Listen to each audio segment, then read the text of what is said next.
चिंता संतानहंतारो यत्पादां भुजरेणवः स्वीयानान्तान् निजाचार्यान् प्रणमामि मुहुर्मुहुः। यदनुग्रहतो जन्तुः सर्वदुःखातिगो भवेत् तमहं सर्वदा वन्दे श्रीमद्वल्लभनन्दनं। सुलभ्य हृदि सर्वेषां श्रीगोपीजनवल्लभम् गुणगानं मुदा कुर्वे तस्य तुष्टै स्वभावतः। वन्दे नन्दव्रजस्त्रीणां पादरेणुमभीक्ष्णश। यासां हरि कथोद्गीतं पुनाति भुवनत्रयं पुनाति भुवनत्रयं पुनाति भुवनत्रयं। શ્રીમદ ભાગવતજીમાં શ્રી પદ્મ પુરાણ મહાત્મ્ય અંતર્ગત મહાત્મ્યનો 6ઠો અધ્યાય એના 81, 82, 83, 84 ને 85 આ 5 શ્લોકોનું અવગાહન શ્રી મહાપ્રભુજીની કૃપાથી પરમ ભાગવત દાદાજી કૃષ્ણશંકર શાસ્ત્રીજી અને પરમ ભાગવત શ્રી નવનીત પ્રિય શાસ્ત્રીજીના કાનીથી આશીર્વાદથી આપણે અવગાહન કરી રહ્યા છે. એમાં આજે 81મો શ્લોક. અત્યાર સુધી લગભગ બધા અનુષ્ટુપ છંદમાં મોટા ભાગના શ્લોકો આવ્યા. કોક જગ્યાએ છંદ બદલાયો છે, પણ મોટા ભાગે અનુષ્ટુપ સરળ છંદ હતો. હવે આજે જે 81મો શ્લોક અને 82મો શ્લોક જે જોઈશું તે શાર્દુલ વિક્રીડિત છંદમાં સુખદેવજી ગાઈ રહ્યા છે. જો સાહિત્યમાં પણ જે સાહિત્યનું ઓબ્ઝર્વેશન જે આપણે કરીએ છીએ એમાં એક અવલોકન વિહંગ અવલોકન છે અને બીજું સિંહાવલોકન છે. વિહંગ એટલે પક્ષી. તો પક્ષી આકાશમાં કેટલું ઝડપથી ઉડતું હોય અને એ નીચે દ્રષ્ટિ કરતું હોય કે શું શું છે, તો એ ઝડપથી ઉડીને જતું હોય ને એની જોવાની ગતિ પણ એટલી ઝડપી હોય.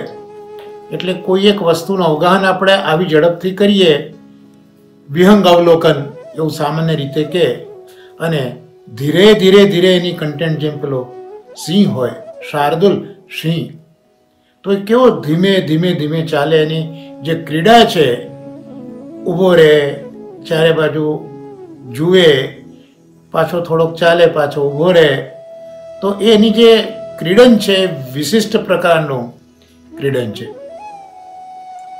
તો એ શાર્દુલ વિક્રીડિત છંદમાં પણ આ છંદને ગાવાની શૈલી પણ શાસ્ત્ર આ રીતે બતાવે છે. તો આપણે આ 81મો શ્લોક જોઈશું. જો આપના ભાગવતમાં ધર્મ પ્રોઝિત કૈતવોત્ર પરમો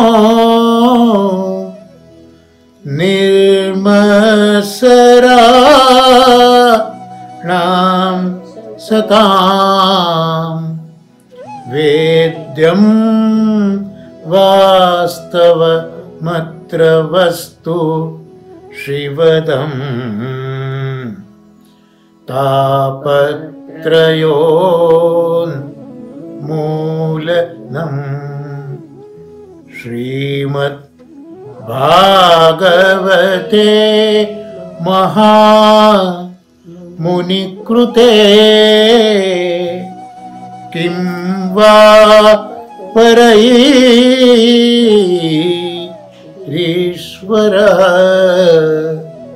सद्यो रुद्यवरुध्यतेऽत्र कृतिभिः શુશ્રૂષુભિસ્તત્ક્ષણાત્. એનો અન્વય જોઈએ તો મહામુનિ કૃતે, મહામુનિએ રચેલું, અત્ર એટલે આ, શ્રીમદ ભાગવતે, શ્રીમદ ભાગવતમાં, નિર્મત્સરાણામ, મત્સર એક દોષ છે દેખાય, એ મત્સર દોષ વિનાના, સતામ એટલે સત્પુરુષોનો, પ્રોઝિત કૈતવઃ કપટ ભાવ રહિત, પરમઃ પરમ શ્રેષ્ઠ એવો, ધર્મ ધર્મ, અત્ર આ શ્રીમદ ભાગવતમાં છે, તાપત્રયોન મૂલનમ, ત્રિવિધ તાપને જડ મૂળથી ઉખેડી નાખનારું, શિવદમ પરમ કલ્યાણને આપનાર, વાસ્તવમ તાત્વિક વસ્તુ, વસ્તુ તત્વ, વેદ્યમ જાણવા યોગ્ય છે, પરૈહી બીજા સાધનોથી, વા અથવા કિમ શું, કૃતિભિ ક્રિયાશીલ, શુશ્રૂષુભિ શ્રોતાઓ વડે, ઈશ્વર પરમાત્મા, સદ્ય શીઘ્ર, તત્ક્ષણાત શ્રવણ કાળમાં જ, હૃદયમાં, અવરુધ્યતે સ્થિર કરાય છે. શ્લોક થોડો લાંબો છે, એની કન્ટેન્ટ વધારે છે, એટલે એના અનુવાદને આ રીતે આપણે થોડા થોડા એના વિભાગ સમજીએ તો અહીંયા જે કહ્યું છે તો મહામુનિ, મહામુનિ કોણ છે? વેદ વ્યાસજી એ મહામુનિ છે. આપે શ્રીમદ ભાગવત રચ્યું છે. હવે એ ભાગવતમાં આપે શું નિરૂપણ કર્યું છે?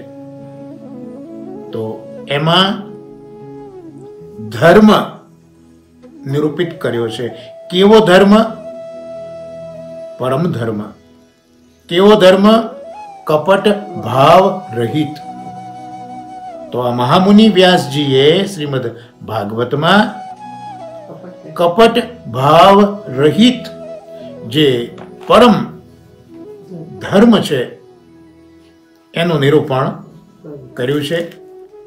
તો આ ધર્મનું નિરૂપણ કોના માટે કર્યું? તો સત્પુરુષો. કેવા સત્પુરુષો?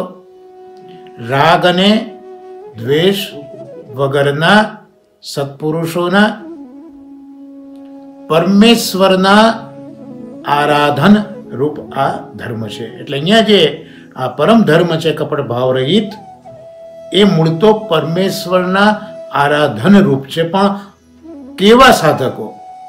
તો રાગ દ્વેષ વગરના સત્પુરુષો. સત્પુરુષો તો ખરા, પણ રાગ દ્વેષ વગરના. તો અહીંયા જે પરમેશ્વરનું આરાધન કહ્યું, તો એ પરમેશ્વરનું સ્વરૂપ કેવું છે? તો એ પરમેશ્વરનું સ્વરૂપ એક તો ત્રિવિધ તાપ એને દૂર કરનારું છે, બીજું કલ્યાણ આપનારું છે, ત્રીજું જાણવા યોગ્ય છે, પાંચમું પરમાનંદ આપનારું છે, અને છઠ્ઠું સત્ય સ્વરૂપ છે. જો આ રીતે પ્રભુ છે, તો પછી બીજા શાસ્ત્ર અથવા સાધનોથી શું? જો પ્રભુ આવા છે, આ 6 લક્ષણોથી ઓળખાવ્યા, જાણે કે ઐશ્વર્ય, વિધિ, યશસ્વી, જ્ઞાન અને વૈરાગ્યને પ્રગટ કરી દીધા પ્રભુના ધર્મો, તો એવા પ્રભુના માટેનો આ પરમ ધર્મ આપણી પાસે હોય, તો પછી બીજા શાસ્ત્ર અને સાધનોની જરૂર શું છે? એનાથી બીજું શું થવાનું હતું વધારે, એમ અહીંયા પૂછે છે. અને એ ભાગવતનું શ્રવણ જે શ્રોતાઓ કરે છે, એના માટે કહ્યું કે શ્રોતાજનો આ શ્રીમદ ભાગવતના શ્રવણ જ્યારે કરે, ત્યારે એ શ્રવણ કાળમાં જે શ્રવણ કરતા હોય એ જ સમયમાં પોતાના હૃદયમાં પણ કેવું હૃદય? નિર્મળ હૃદય.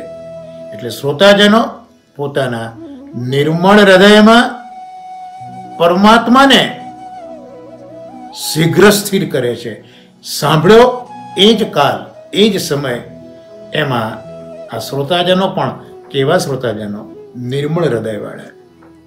એ પરમાત્માને શીઘ્ર, તરત જ પોતાના હૃદયમાં સ્થિર કરી શકે છે. પણ એટલે અહીંયા કહ્યું ને કે નિર્મળ હૃદયમાં એ શ્રોતાઓ ધારણ કરે છે. તો શ્રોતાઓ વિશે પણ અહીંયા સુખદેવજી કહે છે કે શ્રોતાઓ કેવા હોવા જોઈએ? તો શ્રોતાઓ કૃતિભિ અને શુશ્રુભિ, આવા શ્રોતાઓ જોઈએ. તો આ એક સામાન્ય જે અનુવાદ છે, એ અનુવાદ આપણે જોયો. પણ હવે શ્રી શાસ્ત્રીજી મહારાજ, નવનીત પ્રિય શાસ્ત્રીજી, એમના રસાસ્વાદમાં આ શ્લોકને કંઈક વધારે સારી રીતે શ્રી મહાપ્રભુજીના આશયથી, શ્રી મહાપ્રભુજીએ જે સુબોધિનીજી ઇત્યાદિ ગ્રંથ લખ્યા છે, એમાં જે ભાવ પ્રકાશ કર્યો છે, એ પ્રમાણે આપણે ટૂંકાણમાં જોઈએ. તો ભાગવતમાં કયો ધર્મ છે? ભાગવતમાં શ્રવણ વગેરે ધર્મ કયા છે? પણ એ ધર્મ કેવો? કપટ રહિત ધર્મ. તો આપણને એમ થાય કે આ ધર્મમાં પણ કપટ હોય, ધર્મમાં પણ કપટ હોય ખરું? તો બતાવ્યું છે કે ધર્મમાં વિધિ પણ હોય, આ કરો, અને નિષેધ પણ હોય કે આ ન કરો. તો આ રીતે જે વિધિ અને નિષેધનો જે જ્યાં ઉલ્લેખ છે, એને અહીંયા કપટ કહ્યું છે. બીજું, ભાગવતનું શ્રવણ તો કરવું છે, પણ એ ભાગવતનું શ્રવણ કરવાનું કારણ કોઈક મારે લૌકિક લાભ લેવો છે, મારે કૃષ્ણ નથી જોઈતા શ્રવણ કરીને, પણ ભાગવત શ્રવણથી કંઈક લૌકિક ફળ મારે જોઈએ છે. તો આ રીતનો એ જે શ્રવણ ધર્મ છે, એ ધર્મ પછી કપટ વાળો થઈ જાય. એટલે ભાગવતમાં જે ધર્મ વર્ણિત કર્યો છે એ આ પ્રકારનો જે કપટયુક્ત ધર્મ છે, શ્રવણાદિ, એવો ધર્મ અહીંયા કયો નથી, પણ કપટ વગરનો ધર્મ કે જ્યાં માત્ર ને માત્ર પ્રભુ સાથેનો જ સંબંધ શ્રવણમાં છે, એટલે આ કપટ રહિત ધર્મ સમજાયો. ત્યાર પછી શ્રીમદ ભાગવતમાં પરમ ધર્મ, તો શ્રવણાદિ પરમ ધર્મ છે, એટલે પહેલા એ કહ્યું કે કપટ રહિત શ્રવણાદિ ધર્મ કયો છે. તો આ કપટ રહિત શ્રવણાદિ જે ધર્મ છે ને એ પરમ ધર્મ છે. પરમ ધર્મ કેમ કહેવાય? તો આ કપટ રહિત ધર્મનું શ્રવણ કરીએ તો એનાથી ભગવાનને જાણી પણ શકાય છે અને ભગવાનને માણી પણ શકાય છે, માટે એને પરમ ધર્મ કહ્યો. અને એનાથી વિશેષ આપણી આ શ્રવણાદિ ક્રિયાથી, શ્રવણાદિ સાધનથી પ્રભુ જ્યારે પ્રસન્ન થઈ જાય તો એવો જે ધર્મ આપણી પાસે પ્રભુએ કરાયો કે જેનાથી પ્રભુ પ્રસન્ન થાય, તો એ ધર્મ પરમ ધર્મ છે. એટલે આ શ્રીમદ ભાગવતની વ્યાખ્યા છે. એટલે પુષ્ટિમાર્ગ પણ ભાગવત ધર્મ છે, કારણ કે પરમ ધર્મ છે. અને પરમ ધર્મ કેમ છે કે ત્યાં ડગલે ને પગલે પ્રભુની પ્રસન્નતાનો વિચાર શ્રી મહાપ્રભુજીએ બતાવ્યો છે. તો આપણે જે કંઈ પુષ્ટિમાર્ગમાં પણ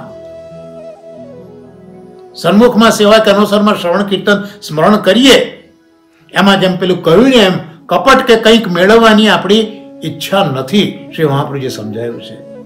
પણ એમાં પ્રભુને જાણવા છે, પ્રભુને માણવા છે અને એનાથી વિશેષ પ્રભુને પ્રસન્ન કરવા છે, માટે આ પરમ ધર્મ કયો. અને અહીંયા શ્રવણને મુખ્ય ધર્મ કયો. તો શ્રવણ એટલે એક કાનથી સાંભળવું, એ એકલું માત્ર શ્રવણ નથી, પણ એ શ્રવણ કર્યા પછી ભગવાન સંબંધી સમજ આપણી બહુ સ્પષ્ટ થવી જોઈએ. ભગવાનને સમજવા માટે કોઈ સંદેહ રહેવો ન જોઈએ.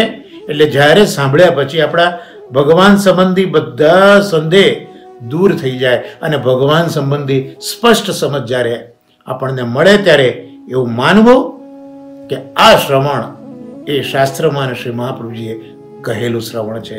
તો આવા શ્રવણને અહીંયા પરમ ધર્મ કહ્યો છે. અને એ ધર્મ કોનો છે?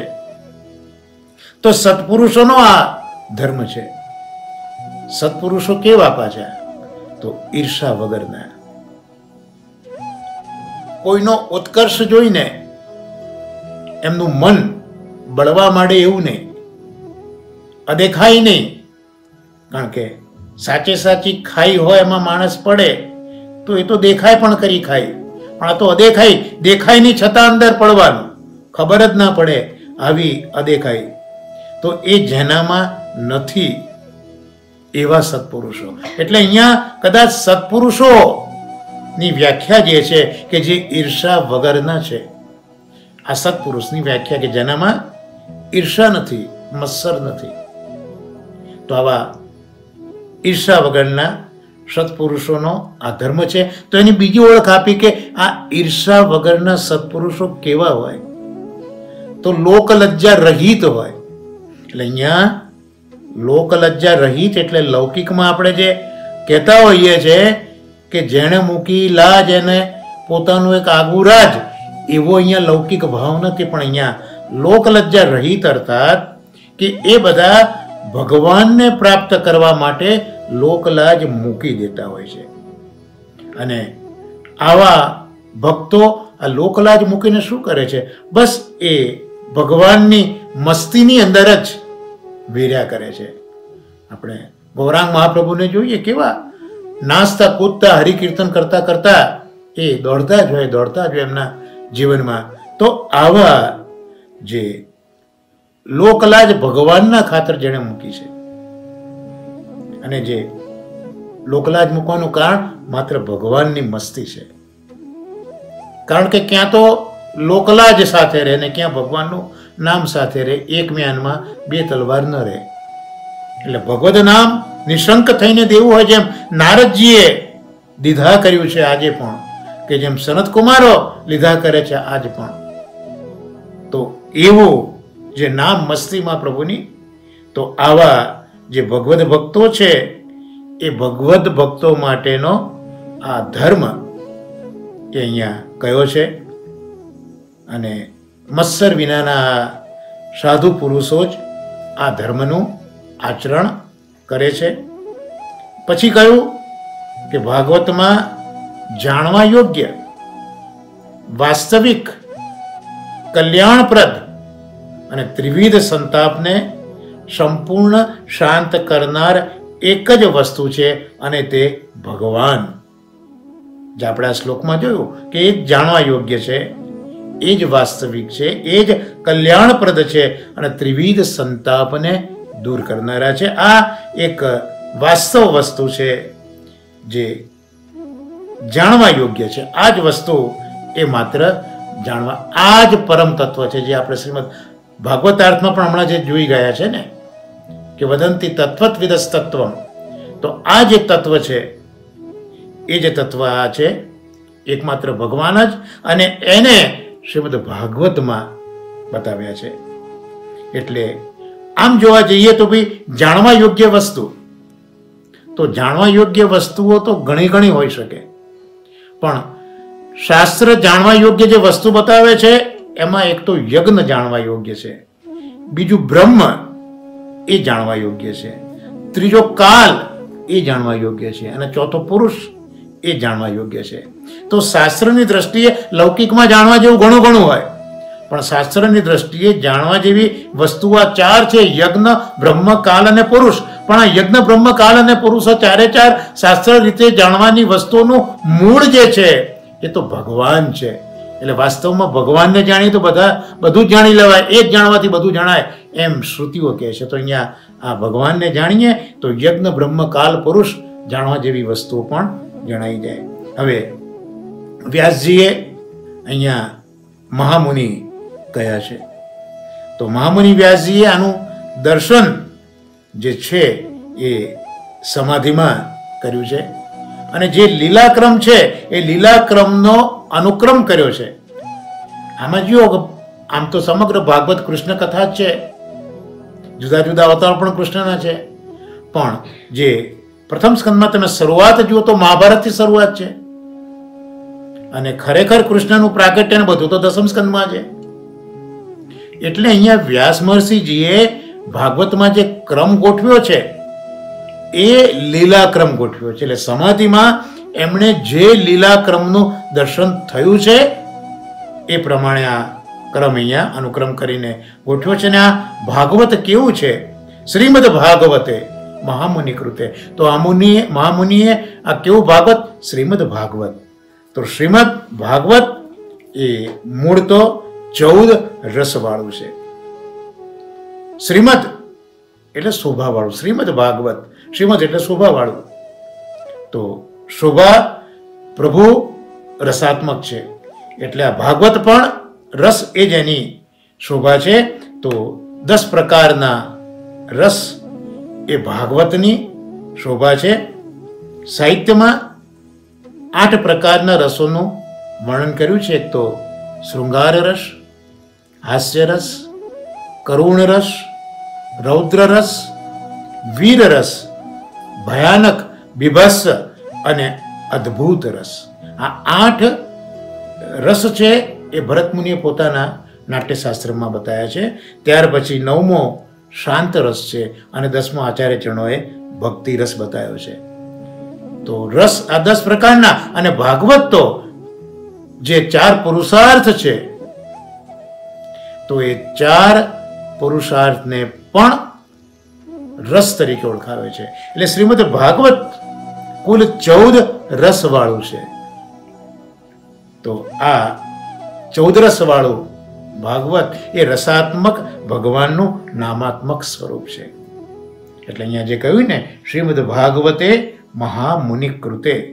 હવે અહીંયા મહામુનિ કેમ કહ્યા? જો વ્યાસજી પોતાની જાતને જ મહામુનિ કહે એ તો આત્મશ્લાઘા થઈ, અને આત્મશ્લાઘા કરવાથી પોતાના સત્કર્મનો નાશ થાય. એટલે અહીંયા વ્યાસજીની આત્મશ્લાઘા નથી, પણ વ્યાસજી પોતે એ બતાવે છે કે ભાઈ આ શ્રીમદ ભાગવતની રચના મેં નથી કરી, પણ જે સમાધિ મેં કરી, હું મુનિ છું, મેં સમાધિ કરી, તો એમાં પ્રભુએ કૃપા કરીને મને આ દર્શન કરાયું છે. એટલે અહીંયા મહામુનિ શબ્દથી આ ભગવદ ઈચ્છાએ સમાધિમાં થયેલું દર્શન છે એમ વ્યાસજી કહેવા માંગે છે. પોતાની કૃતિ નથી એમ અહીંયા કહેવા માંગે છે. અને અહીંયા શબ્દ વાપર્યો પરૈહિ ઈશ્વર, એટલે બીજા કોઈ શાસ્ત્રની જરૂર નથી. અને ઈશ્વર એટલે કર્તુમ અકર્તુમ મન્યથા કર્તુમ સર્વ સમર્થ શ્રી હરિ. તો આવા ઈશ્વર અહીંયા સદ્ય પેલા જે કૃતિભી અને સુશ્રુભી છે એવા શ્રોતાઓના હૃદયમાં બિરાજે છે. તો અહીંયા કૃતિભી એ કોને કહેવું અને શ્રુતિભી એ કોને કહેવું? તો શ્રોતા કેવા? કૃતિભી એટલે ટૂંકમાં જોઈએ તો એ ક્રિયાશીલ હોય, એટલે જેમનામાં બુદ્ધિની કુશળતા છે એવા આ કૃતિ પુરુષો હોય. એટલે કથામાં જે અર્થ છે એ અર્થને લોકો સમજે છે, અને પ્રભુની લીલાનો નિર્ણય આ સમજતી લોકો કરે છે. તો આવી બુદ્ધિ જેની પાસે છે કે કથાનો અર્થ સમજીને પ્રભુની લીલાનો નિર્ણય કરવાની બુદ્ધિ જેની પાસે છે એ બધા કુશલ એટલે કૃતિભી છે. અને એ તો પછી એવા કુશલ બુદ્ધિવાળા છે કે ભાગવતમાં જે 3 ભાષાઓ છે, લૌકિક, પરમત અને સમાધિ, તો ત્રણેય ભાષાઓનો એ વિરોધ પોતાની બુદ્ધિથી દૂર કરે છે અને પ્રત્યેક શબ્દથી એ પ્રભુને ઓળખે છે. આવા જે કુશલ શ્રોતા છે એના હૃદયમાં પ્રભુ બિરાજે છે. અને આવો અધિકાર, આવો કૃતિભી, આવી બુદ્ધિ, એવો અધિકાર જોઈતો હોય તો એક તો આપણામાં બુદ્ધિ જોઈએ, બીજું આયુષ્ય જોઈએ, અને ત્રીજો દોષનો અભાવ જોઈએ. આ 3 વસ્તુ જ્યારે હોય ને ત્યારે આપણે કૃતિભી બની શકીએ. અને એવો અધિકાર હોય તો ભગવાન આપણા હૃદયમાં બિરાજે. પણ બીજું કોઈ એમને જોઈતું નથી. આ જે કુશલ છે એમને તો એક જ વસ્તુનો નિર્ણય છે કે મારે ભગવાન જ જોઈએ છે. ઘણા બધા ભાગવત સાંભળે છે પણ આ ફળ નથી થતું, કારણ કે એમને ભાગવત સાંભળીને બીજું ઘણું ઘણું મેળવવું છે. પણ આ કૃતિભી એમણે તો ભાગવત શ્રવણ કર્યા પછી મારે ભગવાન જ જોઈએ છે આવો એક નિર્ણય કરીને એમણે ભાગવત શ્રવણ કર્યું છે, માટે એ બધા કૃતિભી છે. અને બીજા શ્રોતાની વિશેષણ આપ્યું શુશ્રુષુભી, એટલે જેને ભાગવત સાંભળવાની ઈચ્છા છે એ આમ તો બધા અધિકારી છે. આમ તો પહેલા સ્કંદમાં 3 પ્રકારના અધિકારી બતાવ્યા છે, પણ જ્યારે સુખદેવજીએ પરીક્ષિતજીની સભામાં લૌકિક જીવોને પણ સંભળાવ્યું, એટલે જેને ભાગવત સાંભળવાની ઈચ્છા છે એ બધા જ અધિકારી છે. પણ એમનો મુખ્ય હેતુ ભાગવત સાંભળવાનો જ હોવો જોઈએ, બીજો કોઈ હેતુ હોવો ના જોઈએ કે ભાઈ આપણે વ્યવહાર સાચવીએ કે આપણે જરા સારા છે એવું દેખાઈએ. આવા બીજા કોઈ જ એમના મનમાં વિચારો ના હોય. તો આવો જે શ્રોતા છે એને શુશ્રુષુભી કહેવામાં આવે છે. તો આવું આ જે શ્લોક જોયો એ શ્લોકમાં આ રીતની સમજ વધારે આપણે અહીંયા પૂજ્ય શાસ્ત્રીજીના રસાસ્વાદમાંથી જોવા મળી છે. અને આમ તો આ શ્લોક આપણે જ્યારે પ્રથમ સ્કંદમાં જઈશું ત્યારે મંગલાચરણનો બીજો શ્લોક આ જ આવશે. એટલે આ વેદાત્મક, આ વેદનું સ્વરૂપ છે. પહેલો શ્લોક ગાયત્રી છે, જન્માદર્શ. બીજો શ્લોક આ ધર્મ પ્રોષિત એ વેદ છે. તો જેમ કલ્પવૃક્ષ પાસે જઈએ અને બધું આપણને પ્રાપ્ત થઈ જાય, એમાં ભાગવત રૂપી કલ્પવૃક્ષના સન્મુખમાં જઈએ અને આપણે આ રીતે શ્રવણ કરીએ તો આપણને જે ભગવાન છે એ ભગવાન આપણને પ્રાપ્ત થઈ જાય છે. ભગવાનમાં પ્રીતિ પણ આપણને થઈ જાય છે. એટલે ભગવાનની પ્રાપ્તિનો સરળ ઉપાય અહીંયા બતાવ્યો છે કે ધર્મ અને જ્ઞાન એમાં સહાયરૂપ સાધન બની શકે છે. પણ અહીંયા પ્રભુ પ્રાપ્ત થાય, પ્રગટ થાય, પછી પ્રભુ પોતાનામાં જ આપણને પ્રવેશનું દાન કરે. આ ફલ છે અને આ સઘળું શ્રીમદ ભાગવતથી જ મળે છે. એટલે પ્રભુમાં પ્રેમ થવો, પ્રભુમાં સાયુજ્ય થવું, પ્રભુની પ્રાપ્તિ થવી, આ બધા જે ફલ છે, તો આટલું આ શ્રવણ કરવાથી જ ભગવાન ઈશ્વર છે, કરતું અકર્તું મન્યથા કર્તુમ છે. એટલે આ બધા ફલ આ રીતે મળી જાય છે. તો આ રીતે અહીંયા આપણે આ 81મો શ્લોક જોયો. હવે 82મો શ્લોક જોઈએ. શાર્દુલ વિક્રીડિત શ્રીમદ ભાગવતમ પુરાણ તિલકમ યદ વૈષ્ણવા નામ ધનમ યસ્મિન પારમહંસ્ય મેવ મમલમ જ્ઞાનમ પરમ ગીયતે યત્ર જ્ઞાન વિરાગ ભક્તિ સહિતમ નૈષ્કર્મ્ય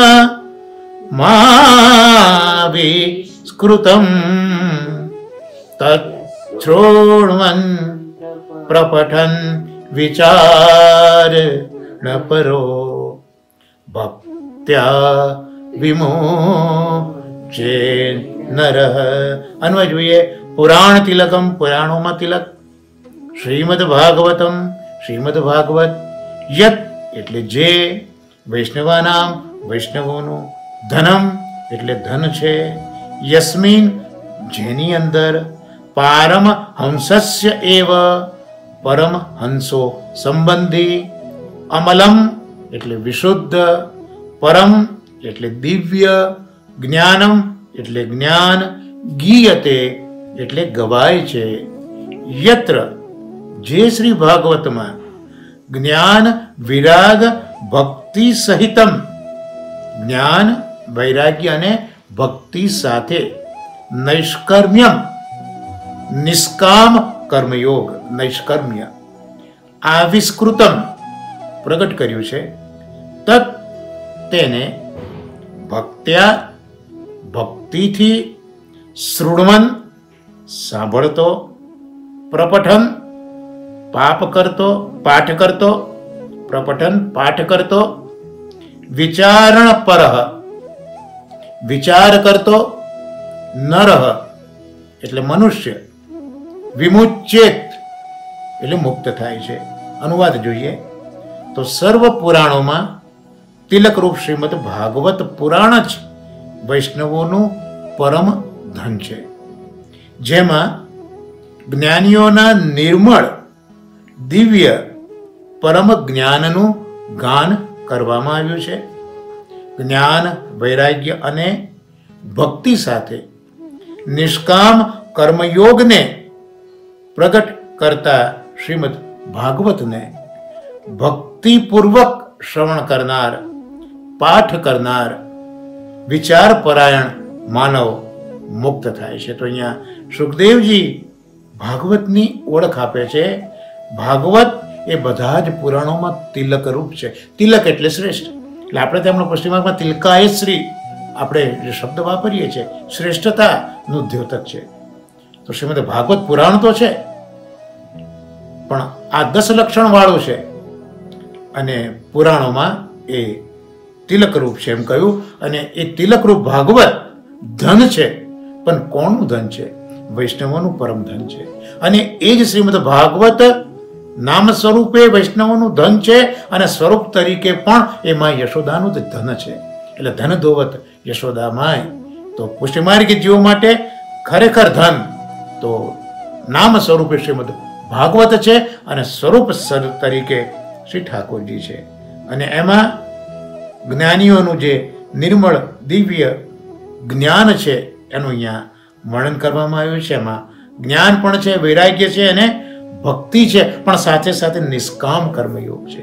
કર્મ તો બધા જ કરે છે, કોક કર્મ પોતાના માટે કરે, કોક જગત માટે કર્મ કરે, પણ જે ભગવાનની પ્રસન્નતા માટે કર્મ કરે છે, જે આપણે આ જન્માદ્યસ્ય, જે આપણે આ ધર્મ પ્રોજિતમાં જોયું કે પ્રભુની પ્રસન્નતા ખાતર જે કર્મ કરે છે એ જ કર્મ યોગી છે.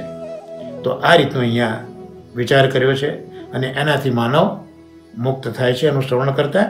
હવે 83મો શ્લોક આપણે જોઈએ. સ્વર્ગે સત્યે ચ કૈલાસે વૈકુંઠે નાસ્ત્યયમ રસઃ અતઃ પિબંતુ સદ્ભાગ્યા મામા મુંચત કરહિચિત. અન્વય: સ્વર્ગે સ્વર્ગલોકમાં, સત્ય સત્યલોકમાં, કૈલાસે કૈલાસમાં, ચ એટલે અને, વૈકુંઠે વૈકુંઠ લોકમાં, અયમ એટલે આ, રસ એટલે રસ, ન અસ્તિ નથી, અતઃ માટે, સદભાગ્યા હે ભાગ્યશાળીઓ, પિબંતુ પાન કરો, કરહિચિત કોઈ કાળે પણ, મામા મુંચત ન છોડશો એને મૂકશો નહીં. અનુવાદ: સ્વર્ગલોકમાં, સત્યલોકમાં, કૈલાસમાં અને વૈકુંઠમાં પણ આ રસ નથી, માટે હે મહાભાગો આપ એનું પાન કરો, કોઈ પણ સમયે તેને છોડશો નહીં. એમાં પૂજ્ય દાદાજી લખે છે કે વૈકુંઠ વગેરે લોકમાં સેવા રસ હોય, લીલા રસ હોય, પણ ત્યાં કથા રસ હોઈ શકતો નથી. પણ પૃથ્વી લોકમાં જ એ કથા રસ જ સર્વને સુખ આપે છે, કારણ કે કથા રસ એ ચિત્ત વૃત્તિના નિરોધનું સર્વોત્કૃષ્ટ સાધન છે. હવે 84મો શ્લોક ઉપજાતિ છંદમાં. એવં બ્રુવાણે સતિબાદરાયણો મધ્યે સભાયામ હરિરાવિરાસિત પ્રહ્લાદ બલ્યુત દવ ફાલ્ગુનાદિ વીર વૃત સુરર્ષિત તમ પૂજયંચતાન. એનો અન્વય આપણે જોઈએ તો એવમ આ પ્રમાણે બાદરાયણો વેદવ્યાસના પુત્ર સુખદેવજી બ્રુવાણે સતી બોલી રહ્યા હતા ત્યારે પ્રહ્લાદ બલ્યુદ્ધવ ફાલ્ગુનાદિભી સંધિ છૂટી પાડવાની. પ્રહ્લાદ, બલિરાજા, ઉદ્ધવ, અર્જુન વગેરેથી વૃત વીંટળાયેલા, હરિહિ શ્રીહરિ, સભાયા મધ્યે સભાના મધ્યભાગમાં, આવિરાસિત પ્રગટ થયા, સુરર્ષિહિ દેવર્ષિ નારદજી, તમ તે શ્રીહરિને, ચ એટલે અને, તાન પધારેલા તે વૈષ્ણવોને, અપૂજયત પૂજતા હતા. અનુવાદ: આ પ્રમાણે શ્રી સુખદેવજી બોલતા હતા ત્યારે પ્રહ્લાદ, બલિરાજા, ઉદ્ધવજી, અર્જુન વગેરેની સાથે ભગવાન શ્રી હરિ ત્યાં સભાની મધ્યમાં પ્રગટ થયા. દેવર્ષિ નારદે શ્રી હરિની તેમજ તેમની સાથે પધારેલા તે વૈષ્ણવોની પૂજા કરી. આ શ્રીમદ ભાગવતનું મહાત્મ્ય આપણે જોઈ રહ્યા છે કે સુખદેવજી જ્યારે આ સમજાવતા હતા, ભાગવતનું મહાત્મ્ય સમજાવતા હતા, એ જ વખતે પ્રભુ તો હરિ તો મધ્યમાં પ્રગટ થયા, પણ સાથે સાથે બધા જે ભક્તો છે જેમનું સ્મરણ માત્ર આપણને કૃતાર્થ કરે એવા પ્રહલાદજી, બલિરાજા, ઉદ્ધવજી, અર્જુન, એ બધાની સાથે પ્રભુ અહીંયા પધાર્યા છે અને નારદજી બધાની પૂજા કરે છે. ને હવે 85મો શ્લોક આજના સત્સંગનો ક્રમ પ્રમાણેનો છેલ્લો, એ પણ ઉપજાતિ છંદમાં છે. દૃષ્ટ્વા પ્રસન્નમ મહદાસને હરિમ તે ચક્રિરે કીર્તનમગ્રતસ્તદા ભવો ભવાન્યા કમલાસનસ્તુ તત્ર ગમત કીર્તન દર્શનાય. અન્વય: તદા એટલે ત્યારે મહદાસને દિવ્ય આસન ઉપર બેઠેલા પ્રસન્નમ પ્રસન્ન મુખ મુદ્રા વાળા હરિમ શ્રી હરિને, દ્રષ્ટવા એટલે જોઈને, તે એટલે તે સર્વ વૈષ્ણવો, અગ્રતઃ એટલે પ્રભુની આગળ કીર્તન એટલે નામ સંકીર્તન ચક્રીરે કરવા લાગ્યા. કીર્તન દર્શનાય, કીર્તનના દર્શન કરવા ભવાન્યા, માં ભવાની એટલે પાર્વતીજી સાથે ભવઃ એટલે મહાદેવ શંકર તથા કમલાસન હતું, કમલનું આસન જેનું છે એવા બ્રહ્માજી પણ તત્ર એટલે ત્યાં આગમત આવી પહોંચ્યા. અનુવાદ જોઈએ. તે સમયે ત્યાં દિવ્ય આસન ઉપર બેઠેલા પ્રસન્ન શ્રી હરિને જોઈને તે સર્વ વૈષ્ણવો પ્રભુની આગળ કીર્તન કરવા લાગ્યા. એ કીર્તનના દર્શન કરવા માટે પાર્વતીજી સાથે મહાદેવ શંકર તથા બ્રહ્માજી પણ ત્યાં આવી પહોંચ્યા. કેટલું જબરજસ્ત મહાત્મ્ય અહીંયા બતાવ્યું છે કે ઠાકોરજી તો હરિ તો ભક્તો સાથે પ્રગટ થયા અને એ પ્રગટ થયેલા ભગવાનના ગુણાનુવાદ એ જ કીર્તન, એ જ આપણું કર્તવ્ય છે. અને હરિ પણ પ્રસન્ન થઈને બિરાજતા હતા. બધા ભક્તો એમનું કીર્તન કરતા હતા. તો એ દર્શન કરવા માટે હરિના તો દર્શન ખરા, પણ સાથે સાથે જે શ્રોતાઓ વૈષ્ણવો છે જે કીર્તન કરે છે, તો એ કીર્તનનું દર્શન કરવા માટે પાર્વતીજી સાથે મહાદેવજી પધારે છે અને બ્રહ્માજી પણ ત્યાં આવી પહોંચે છે. મહાપ્રભુજીએ આપણા પુષ્ટિ માર્ગના જે અષ્ટસખાઓ છે એના માટે ખૂબ સુંદર વાત ભાગવતાર્થના 3જા પ્રકરણમાં કરી છે કે ભગવાનનું કીર્તન કરનારનું પણ જો કીર્તન કરીએ, ભગવાનના કીર્તન કરનારનું પણ જો કીર્તન કરીએ તો એ આપણને પવિત્ર કરી દે છે. તો સાક્ષાત એ કીર્તન શું ન કરે? તો અહીંયા જ્યાં કીર્તન થઈ રહ્યું છે એ કીર્તનનો પ્રભાવ જુઓ કે મહાદેવજી પાર્વતીજી સાથે અને બ્રહ્માજી પોતે આ કીર્તન કરનારના દર્શન માટે પધાર્યા છે.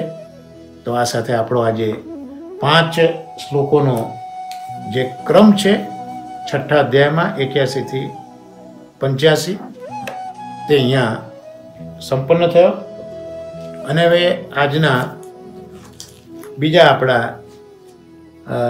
સત્સંગના પ્રકારમાં છે પુરુષોત્તમ સહસ્ર નામ.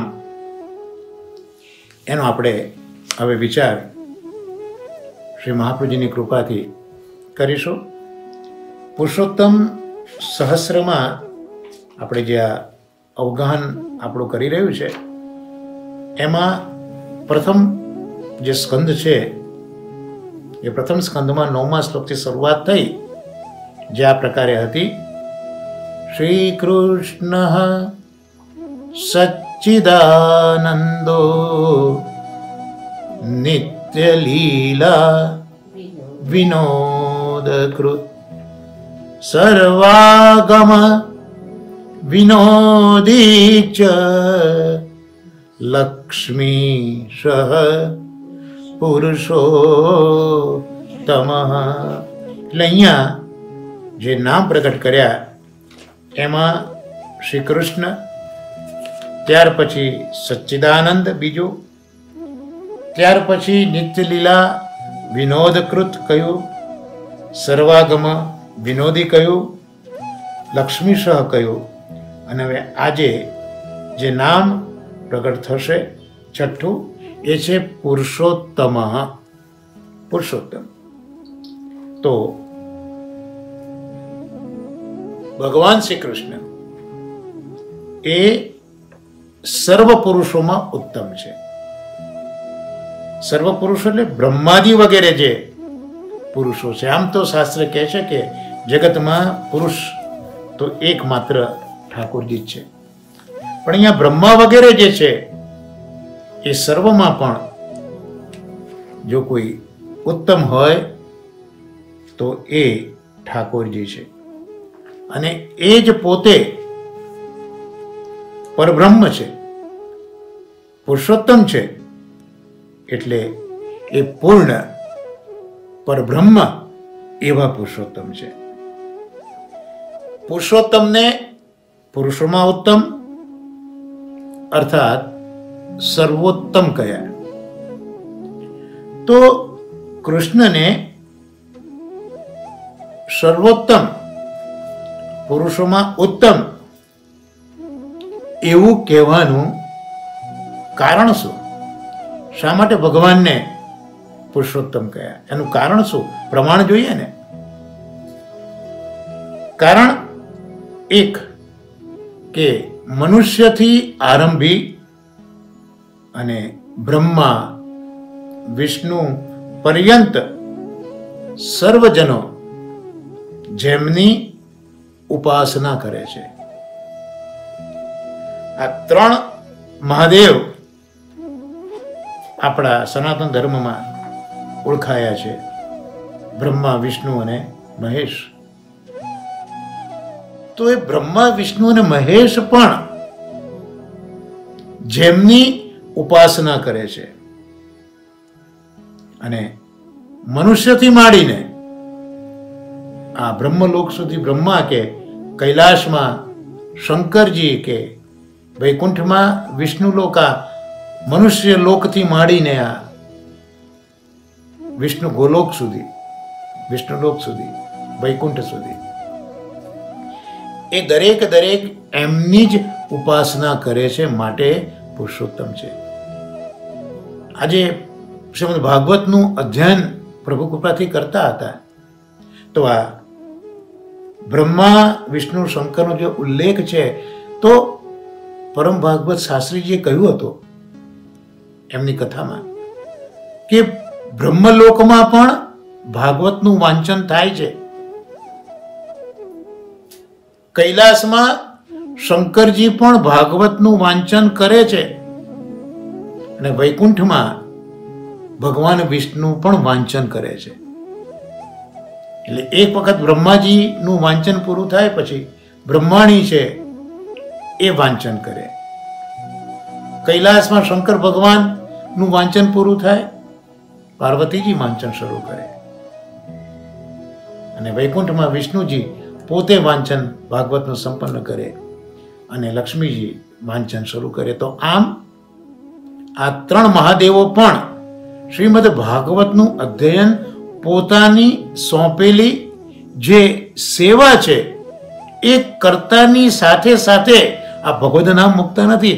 બ્રહ્માજી જગતની ઉત્પત્તિ કરે છે, કામ સોંપ્યું, વિષ્ણુ રક્ષણ કરે છે, પોષણ કરે છે, સ્થિતિ કરે છે, આ કામ આ પુરુષોત્તમે સોંપ્યું અને શંકર ભગવાન લય કરે છે, આ કામ વિષ્ણુએ સોંપ્યું. તો આ ત્રણ દેવો આ પુરુષોત્તમે સોંપેલી જે સેવા છે એ સેવાનું પાલન તો કરે જ છે, પણ સાથે સાથે આ પુરુષોત્તમનું નામાત્મક સ્વરૂપ જે શ્રીમદ ભાગવત છે એ ભાગવતનું વાંચન પણ કરે છે. એટલે આનાથી બહુ સ્પષ્ટ થાય છે કે આ ત્રણ જે લોકમાં પુરુષો ગણ્યા છે એનાથી પણ આ પુરુષોત્તમ એટલા માટે ઊંચા છે કે એ પણ આ ભગવાનની ઉપાસના કરે છે.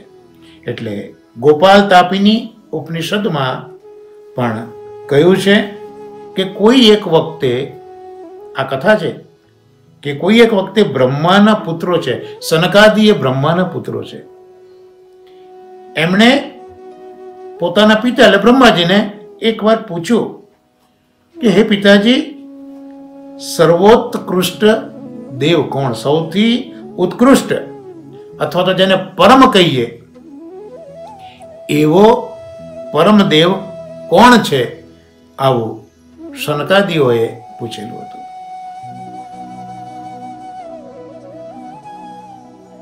ભાગવતની જે પરંપરા છે ને, એમાં એક તો પરંપરા આપણે જાણીએ છીએ કે ઠાકોરજીએ શ્રીમદ ભાગવત બ્રહ્માજીને સંભળાવ્યું, બ્રહ્માજીએ નારદજીને સંભળાવ્યું, નારદજીએ વ્યાસ ભગવાનને સંભળાવ્યું, વ્યાસે સુખદેવજીને સંભળાવ્યું. તો આવી રીતે બીજી એક પરંપરા છે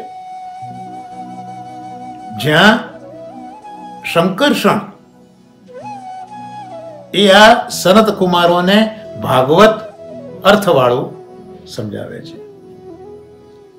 સનત કુમારો સાંખ્યાયનને સમજાવે છે, સાંખ્યાયન પરાશરજીને સમજાવે છે અને બૃહસ્પતિને સમજાવે છે.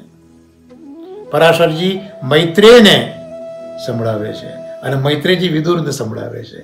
હવે એક બીજી પરંપરા પણ ભાગવત શ્રવણની જોવા મળે છે. તો અહીંયા આ જે સનત કુમારો બ્રહ્માજીના પુત્ર છે, જેમણે આ અર્થવાળું ભાગવત સાંભળ્યું છે, પોતાના પિતાને પૂછે છે કે સર્વોત્કૃષ્ટ દેવ કોણ છે?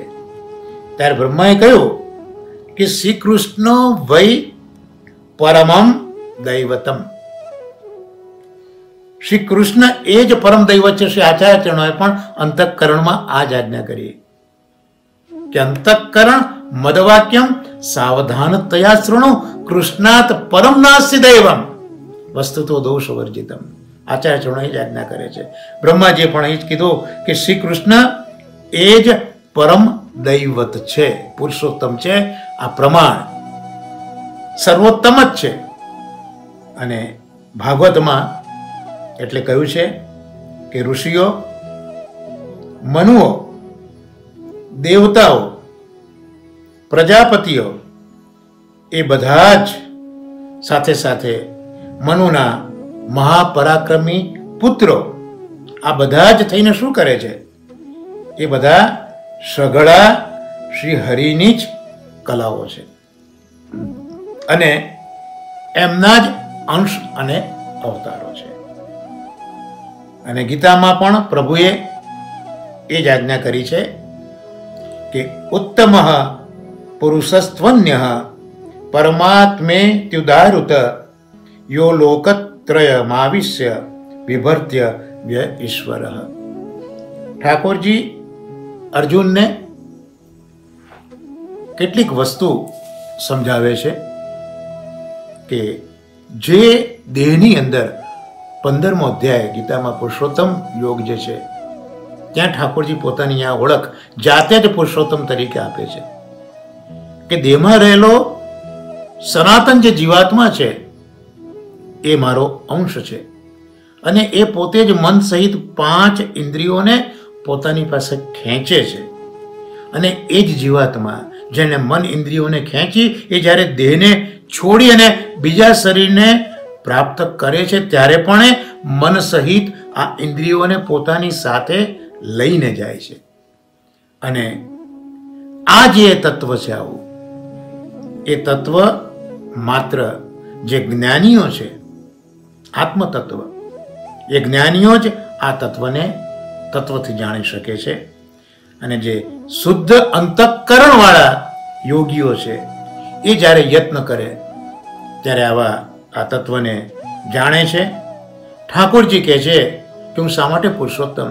તો સૂર્ય, ચંદ્ર અને અગ્નિ એમાં જે તેજ છે એ તેજ એ મારું છે.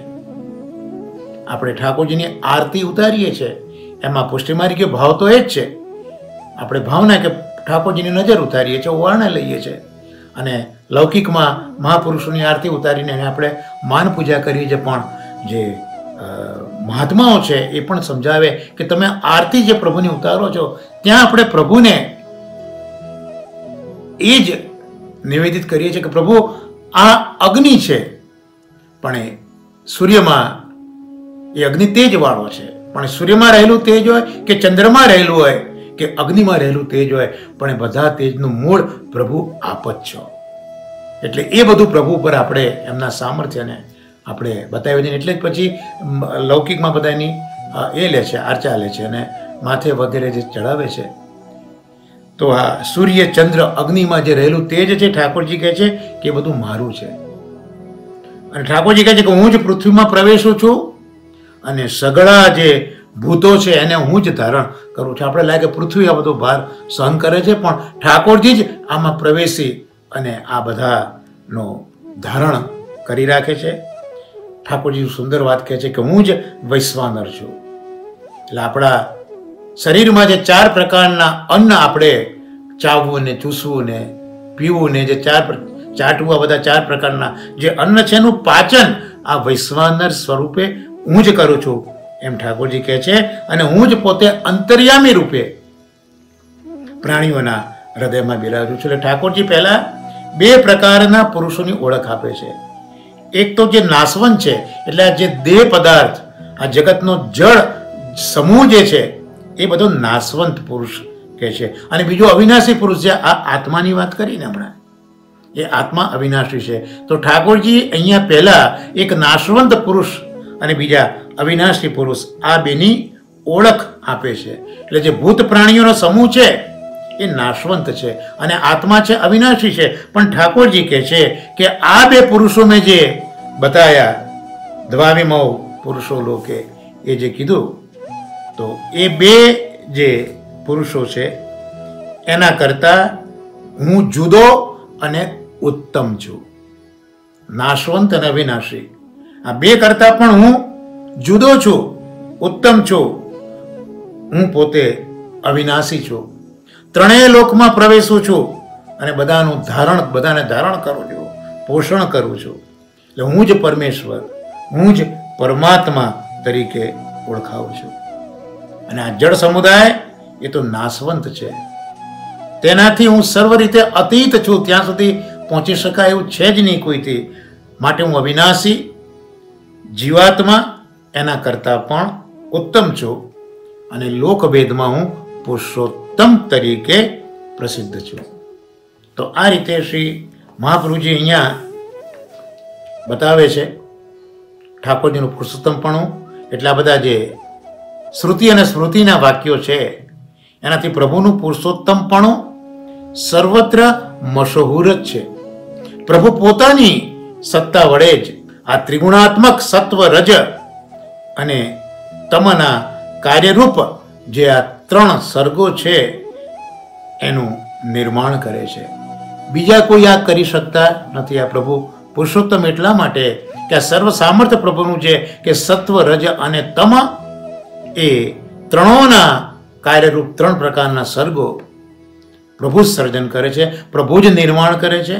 બીજા કોઈ પુરુષ આ કરવાને સમર્થ નથી.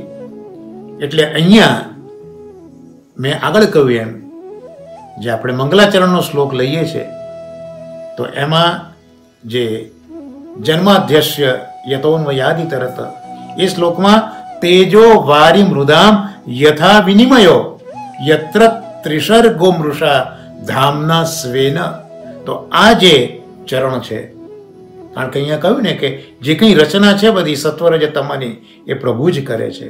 તો આ જે પદ છે આ મંગલાચરણનું, એનો જે ગર્ભિત આશય છે એ અહીંયા પરમાત્મા પુરુષોત્તમની ઓળખ આપીને શ્રી મહાપ્રભુજી આ મંગલાચરણના આ શ્લોકનું આ ચરણ કે તેજો વારી મૃદામ યથા વિનિમયો યત્ર ત્રિસર્ગો મૃષા, એટલે જેમના જે શ્રી અંગ છે, શ્રી વિગ્રહ છે, એમાં આ બધું પંચમહાભૂતનું કોઈ જેમાં પ્રવેશ નથી. તો આવા આ પુરુષોત્તમની ઓળખ આ મંગલાચરણના શ્લોક દ્વારા આ 6ઠા નામની અંદર શ્રી મહાપ્રભુજીએ આપણને બતાવી છે. તો આજનો આ સત્સંગ આવા પુરુષોત્તમ પ્રભુના ચરણ કમલમાં નિવેદિત કરી આ સત્સંગને આજના વિરામ આપીએ. આશ્રયના પદ સાથે આ બધા પણ સાથે બોલજો. દ્રઢઈન ચરણ કેરો ભરોસો दृढ़इन चरणन केरो। श्री वल्लभ नख चंद्र छटा बिन सब जुग माज अंधेरो भरोसो दृढ़इन चरणन केरो। साधन और नहीं आकलि में जासु होत निवेरो। सुर कहा कहे दुविधा धड़ो बिना मोल को चेरो भरोसो दृढ़इन चरणन केरो। श्री गोवर्धन नाथ की जय, श्याम सुंदर श्री अम्ने महारानी की जय, श्री आचार्य जी की, महाप्रभु जी की जय। सर्वे वैष्णव ने मारा वरसाना। भगवत स्मरण वंदन। श्री वल्लभा देश की जय।